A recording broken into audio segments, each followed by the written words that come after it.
Hey everyone, welcome back to another video from Tutorialify. In this episode, we will be learning how to remove account from the Canva application on your mobile device.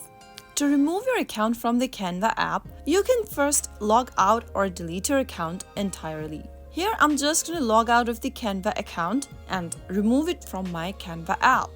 First of all, open the Canva application on your mobile device and make sure to tap on the hamburger menu at the top left corner. If you haven't signed out of your account first, make sure you do.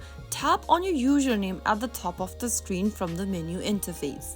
And then scroll all the way down, look for the sign out of all account button and then tap on it. You will then be able to sign out of your Canva account. Now, once you see this interface, if you want to remove an account, tap on the Remove an Account link at the bottom of the screen.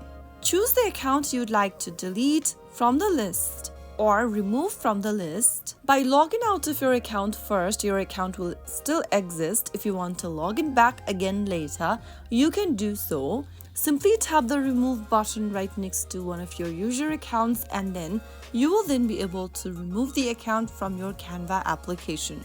So that is how you can remove an account from Canva application which you no longer wish to use or which you would like to take a break from. I hope the tutorial was helpful to you. If it was, make sure to give us a thumbs up and subscribe to Tutorialify for more Canva tips and tricks. I will be back again in the next episode. Thank you for watching.